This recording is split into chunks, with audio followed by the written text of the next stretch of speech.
सो hey guys, आइए जानते हैं महाकुंभ के बारे में। महाकुंभ मेला के बारे में आप कभी ना कभी कहीं ना कहीं एक बार ज़रूर सुने होंगे, किसी मूवीज़ में या किसी स्टोरीज़ में। कुंभ मेला इस बार 13 जनवरी से 25 जनवरी तक प्रयागराज में आयोजित होने वाला है। कुंभ मेला के बारे में आप सबने बहुत सारे होर्डिंग्स में, मूवीज़ में, न्यूज़ चैनल में देख लिए होंगे। इस साल का महाकुंभ मेला सिर्फ सबसे अलग है क्योंकि यह है महाकुंभ, जो कि 144 सालों में होता है।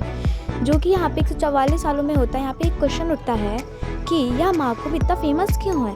क्योंकि ये दुनिया का सबसे रिलीजियस गैदरिंग स्पॉट है। यहाँ पे करोड़ों लोग आते हैं देश के अंदर से और देश के बाहर से। 2019 में अर्धकुंभ लगाया गया था, जिसमें लगभग 24 करोड़ प्रयागराज उत्तर प्रदेश में है और उत्तर प्रदेश की लगभग पॉपुलेशन 200 मिलियन के आसपास है।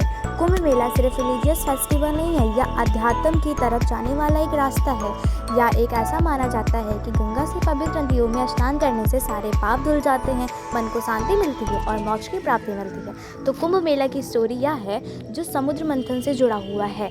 तो यह है जहाँ देवता और असुर के बीच एक मंथन शुरू हुआ था। एक तरफ असुर थे और एक तरफ देवता, जिससे हमें अमृत की प्राप्ति हुई। एक बार दुर्वासा ऋषि देवराज इंद्र को श्राप दिया और उस श्राप के कारण सारे देवता कमज़ोर पड़ गए और इस बात को सुनकर सारे असुर लोग वहाँ पे हमला कर दिए स्वर्गलोक पर और वहाँ की चीज़ों पे कब्जा कर लिया।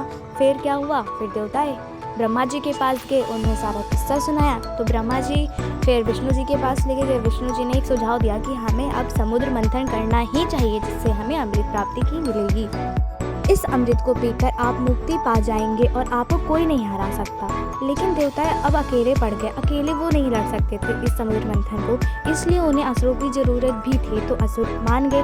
असुर इसलिए मान गए थे कि उन्हें लगा जो अमृत जैसे निकलेगा हमें भी मिल जाएगा। समुद्र मंथन के बाद जैसे अमृत कलश निकला बाहर, देवता और असुर के बीच में युद्ध शुरू हो गई। उसी बीच विष्णु भगवान अपना वाहन लेकर आए, यानी गरुड़ को लेकर आए और उनसे कहा कि ये जो कलश अमृत है उसे लेकर तुम उड़ जाओ। फिर अरुण देव जब जा रहे थे तो उन कलश अमृत से 4 बूंद गिरे और वो 4 बूंद गिरा हुआ था 4 जगह पे, हरिद्वार, नासिक, उज्जैन, प्रयागराज में। तब से यह 4 जगह महातीर्थ बन जाते हैं। यह अमृत पाने के लिए यह उदय 12 दिनों तक हुआ, जो कि मनुष्यों के लिए 12 साल के बराबर है।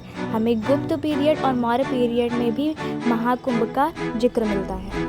तो यह थी स्टोरी महाकुंभ की। आपको अच्छा लगा हो तो please like, comment, subscribe. Thanks for watching. फिर मिलते हैं नेक्स्ट ब्लॉग में।